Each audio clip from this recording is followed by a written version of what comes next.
সামনের দিকে যাচ্ছে না, অন্যদিকে ঘোরাচ্ছে, মানে উত্তরে ঘোরালে যায়, দক্ষিণে ঘোরালে যায়, পিছন দিকে ঘোরালে যায়, কিন্তু সামনে কাবার দিকে আর হাতি যায় না। তাকে বল্লম মারা হলো, তাকে খান করা হলো, তাকে রক্তাক্ত করা হলো, এই হাতি আর সামনে যায় না। রাজার হাতি যদি না যায় তো পিছনের লোকরা তার আগ বাড়তে পারে না।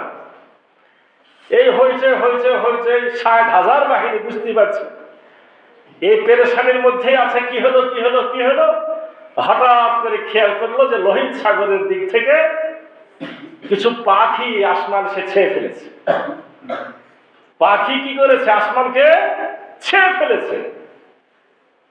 এবং পাখির বলা হয় যে পাখির মুখে একটা পাথর ছিল, 2 হাতে বা 2 পায়ে আরো 2টা পাথর ছিল। পাখির কয়টা পা? 2টা পা, একটা মুখ, 3টা পাথর ছিল। সে পাথরগুলো ছোট ছোট, মটর দানার সমান আপনার, এবং পাথরও না, নরম পাথর। কেমন নরম পাথর? বলছে পোড়া মাটির পাথর, মানে যে আগুনে ছোট ছোট মাটির দলা দিয়ে পুড়াইলে যে একটা লাল লাল রং হয়, লালচে, এরকম পাথর, দুর্বল পাথর। এই পাথর যখন পড়া শুরু হলো, এবার সব মরি বাঁচি ছোটাছুটি, যার গায়ে পড়ে তার গায়ে চুলকানি শুরু হয়, গোশত খুলে খুলে পড়া শুরু করে, তার শরীর খামচায়, চামড়া ছেড়ে ফেলে, আর কে কোন দিকে পালাবে দিশা পায় না।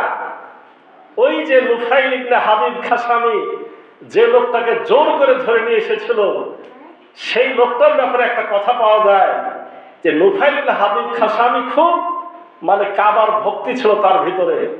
সেই প্রথমে সে মাহমুদের কানে কানে বলে যে মাহমুদ, আমি তো পারলাম না, তুমি একটু দেখাও, তুমি সামনে যাও না, এটা আল্লাহর ঘর। এই কথা কানে কানে সে বলেছিল। এটা একটা মত পাওয়া যায়। আর দ্বিতীয় ঘটনা হলো, এখন যখন গায়ে এই পাথর পড়া শুরু হয়েছে, দিক বিদিক জ্ঞান সব শূন্য হয়ে যাচ্ছে, এখন দৌড়াইয়া ছুটাইয়া ওই নুফাইলকে যে বলছে যে ভাইরে রাস্তা দেখা দেয়, মানে চোখে আর তার সরষে ফুলতেছে, কোন দিক যাবে ঠিক পাই না। তখন নুফাইল ইবনে হাবিব বলে, আল্লাহ তোমাদের ধরে ফেলেছে, যে আল্লাহ পথ দেখানো সেই আল্লাহ তোমাদের পথে বন্ধ করেছে, আমি নুফাইল তোমাদের পথ দেখাতে আর পারবো না।